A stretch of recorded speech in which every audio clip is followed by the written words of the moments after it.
প্রিয় দর্শক, সীমান্তবর্তী জেলা লালমনিরহাটের পাটগ্রামের কিছু ভিডিও ফুটেজ আমার কাছে এসেছে।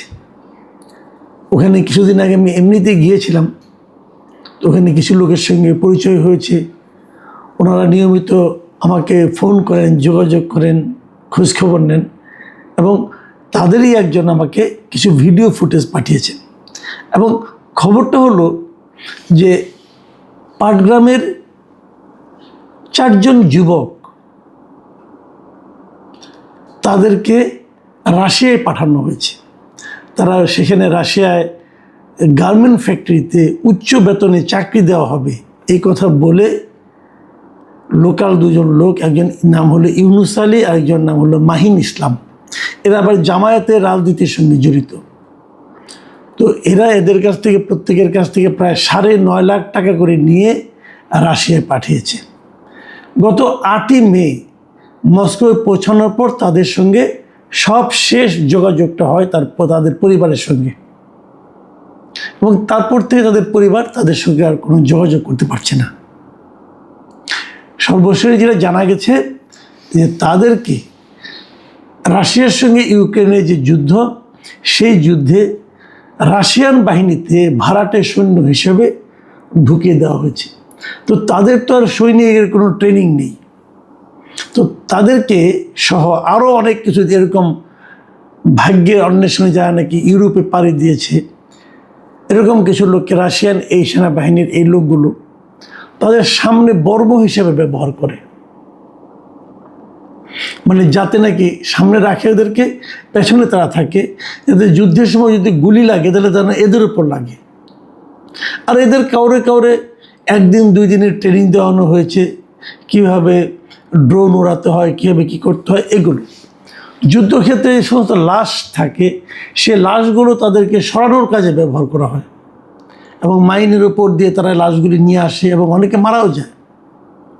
যারা এই সমস্ত কাজে আপত্তি করতে চায় না, তাদেরকে ঠান্ডার মধ্যে বাইরে, তাঁবুর বাইরে রাখা হয়, দিনের পর দিন না খাইয়ে রাখা হয় এবং গুলি করে মেরে ফেলার হুমকিও দেওয়া হয়। অনেককে মেরেও ফেলা হয়েছে এইভাবে। তো এই যে ঘটনাগুলো, এই যুবকরা ওখানে যে কিভাবে এরকম ধরা গেল, দেখুন, কেবল পাটগ্রামের এই ঘটনা না, পাটগ্রামের ঘটনা নিয়ে হয়েছে। ওনারা প্রেস কনফারেন্স করেছেন এই ভুক্তভোগী পরিবারগুলো। এই ঘটনা নিয়ে জামাত ইসলামের যেহেতু তারা সদস্য ছিল, অতএব জামাত ইসলামের একটি ইনকোয়ারি কমিটি করে তারা গিয়েছে এবং তারা ওই 2 জনকে দল থেকে বের করে দিয়েছে। এবং বের করে দিয়ে বলছে এগুলির সঙ্গে দলের কোনো সম্পর্ক নেই, এগুলো তাদের ব্যক্তিগত অপরাধ অথবা ব্যক্তিগত কর্মকাণ্ড। এইভাবে হয়তো তারা ধামাচাপা দেওয়ার চেষ্টা করেছে। কিন্তু একটা কথা ভাবুন, যে 4টা ফ্যামিলির 4টা যুবক, তরতাজা যুবক, একজন উচ্চ বেতনের চাকরির প্রলোভন দিয়ে তাদের পাঠানো হলো, তাদের প্রত্যেকের কাছ থেকে 9 লাখ, 9.5 লাখ, 10 লাখ টাকা পর্যন্ত নেওয়া হলো। এই ফ্যামিলিগুলির কী অবস্থা! এটা কিন্তু কেবল পাটগ্রামের ঘটনা না, গত ইউক্রেন যুদ্ধ শুরু হওয়ার পর থেকেই গত কয়েক বছর ধরে আমরা এই ধরনের প্রবণতা দেখছি, যা নাকি ইদানিং একটু বেড়েছে। এর মধ্যে এ মাসের 2 তারিখে আমাদের যে প্রবাসী ও শ্রম কল্যাণ মন্ত্রণালয় যেটা আছে, তারা একটা প্রেস কনফারেন্স বন্ধ করেছে, প্রবাসী কল্যাণ ও বৈদেশিক কর্মসংস্থান মন্ত্রণালয়ের পক্ষ থেকে। এবং জুন মাসের 2 তারিখে তারা জানিয়েছে যে 3টা রিক্রুটিং এজেন্সির মাধ্যমে নাকি 30 জন বাংলাদেশি যুবককে রাশিয়ার সেনাবাহিনীর কাছে বিক্রি করে দেওয়া হয়েছে। এটা হলো সরকারি তথ্য। তো এটা সরকার তো মানে মাত্র 2টো ঘটনা, 3টা ঘটনা জানে, 3টা রিক্রুটিং এজেন্সির খবর রাখে। আরও যে কতভাবে গেছে এটা হিসাব করে বের করা যাবে না।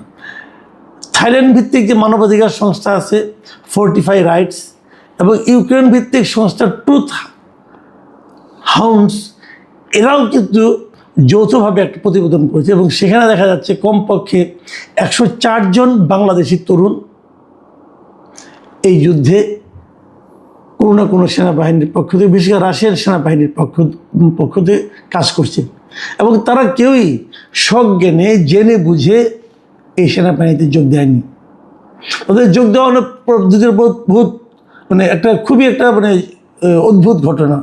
অদ্ভুতটা কেমন, যখন তারা ওখানে যায় কাউকে ক্লিনার হিসেবে নেওয়া হয়, কাউকে ডাটা এন্ট্রি অপারেটর হিসেবে নেওয়া হয় এবং ভালো বেতন দেখানো হয়। এমনকি অনেক স্টুডেন্ট ভিসাতে অনেককে নেওয়া হয়েছে। নেওয়ার পরে এয়ারপোর্ট থেকে বের করেই তাদেরকে একটা রাসায়ন ভাষায় লেখা একটা কাগজের সিগনেচার করানো হয়। মানে মোটামুটি কমন যে দৃশ্যটা দেখা গেছে। এবং সেই সিগনেচার হলো যে ওদের সঙ্গে ওদের সেনাবাহিনীতে কাজ করার একটা চুক্তিপত্র ওটা। এবং ওরা তো ভাষা বোঝে না, তারা সিগনেচার করে এবং তারপর ঢুকে যায়। এবং তখন থেকে তারা যখন বুঝতে পারে তখন তাদের ওখান থেকে ব্যাক করার কোনো উপায় থাকে না, হয় মৃত্যু আর তা নাহলে মানবতার জীবনযাপন।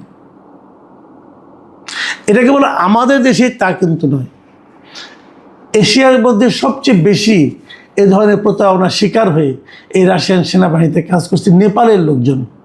ওদের কয়েক হাজার এরকমভাবে তারা গেছে, কেউ ইলেকট্রিশিয়ান হিসেবে গেছে, কেউ হোটেল বয় হিসেবে গেছে এবং অনেক বেতন দেওয়ার দেখানো হচ্ছে অনেক। তো এরাও এখানে গিয়েছে এবং নেপালের আছে, ভারতের আছে। এর মধ্যে রিসেন্টলি আমি দেখলাম ভারতের সুপ্রিম কোর্ট পর্যন্ত একটা অর্ডার দিয়েছে যে এগুলি যারা পাঠিয়েছে এবং সরকার কেন পাঠিয়েছে এগুলি তারা যেন তদন্ত করে দেখে।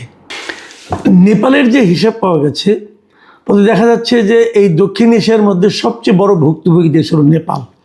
সেখানে প্রায় 15,000-এর মতো লোক এখানে এদের এই প্রতারণার ফাঁদে পড়ে এখন তারা আটকে গেছে। এবং ভারতে যেটা হয়েছে, ভারতের ইতিমধ্যে ভারতের যারা কেন্দ্রীয় গোয়েন্দা সংস্থা আছে তারা দেশ জুড়ে এটা নিয়ে তদন্ত করছে এবং এই মানব পাচারকারী গোষ্ঠীদের বেশ কয়েককে তারা ধরেও ফেলেছে। এখন প্রশ্ন হলো যে আমরা কি করছি? আমাদের সরকার এবং সংশ্লিষ্ট মন্ত্রণালয় বলেছে যে 30 জন গেছে 3টা ইয়ের মাধ্যমে, রিক্রুটিং এজেন্সির মাধ্যমে, কিন্তু প্রকৃত সংখ্যাটা অনেক বড়। অন্যান্য ইউরোপের অন্যান্য কান্ট্রিতে যারা বাঙালিরা আছেন তাদের মাঝখান থেকে ওখান থেকে অনেকে গিয়েছেন, প্রলোভন দেখে নিয়ে যাওয়া হয়েছে, এদেশ থেকে এখনও যাচ্ছে। যতদিন এই ইউক্রেন যুদ্ধ চলবে রাশিয়ার কিন্তু ততদিন পর্যন্ত সৈন্যের দরকার হবে এবং তারা এভাবেই এই গরিব দেশগুলো থেকে প্রলোভন দেখে লোকজনকে নিয়ে জোর করে সৈন্যবাহিনীতে কাজ করাচ্ছে। এটা আন্তর্জাতিকভাবে কিন্তু একটা বড় অপরাধ রাশিয়া করছে, কিন্তু রাশিয়াকে নিয়ে কেউ প্রশ্ন করছে না, আমাদের সরকারও করছে না। কিন্তু আমাদের সরকারের কাছে সবচেয়ে বড় আমরা কি প্রার্থনা করি, কি প্রত্যাশা করি? এই যে লোকগুলি, যে কয়েকশো লোক, এক হিসাবে আমার তো মনে হয় এই সংখ্যাটা প্রায় 1000 ছাড়িয়ে যাবে। এই যে বিপুল সংখ্যক বাংলাদেশি যুবক, তাদের জীবন ঝুঁকির মুখে পড়ে গেছে এখন। তো এদের প্রত্যেকটা জীবন তো গুরুত্বপূর্ণ, তাই না? এদের জীবনের দায়িত্বটা কে নেবে? এটা কি সরকার নেবে না? আমরা কি সরকারের কাছ থেকে এই ভূমিকাটা আশা করতে পারি না? 3টা রিক্রুটিং এজেন্সির আপনারা লাইসেন্স বাতিল করেছেন, তো কি হয়েছে? যাওয়া তো বন্ধ হয়নি। আমি মনে করি সরকারের এই ব্যাপারে একটা সিরিয়াস একটা পদক্ষেপ নেওয়া উচিত। আমি তো মনে করি প্রধানমন্ত্রী উচিত হবে রাশিয়ান গভর্নমেন্টের সঙ্গে এটা নিয়ে সরাসরি আলাপ করা, এবং সেই সঙ্গে এটাও আমি আশা করি যে রাশিয়ায় কোনো বাংলাদেশি যাওয়াটা এই মুহূর্তে আমি মনে করি বন্ধ করে দেওয়া উচিত।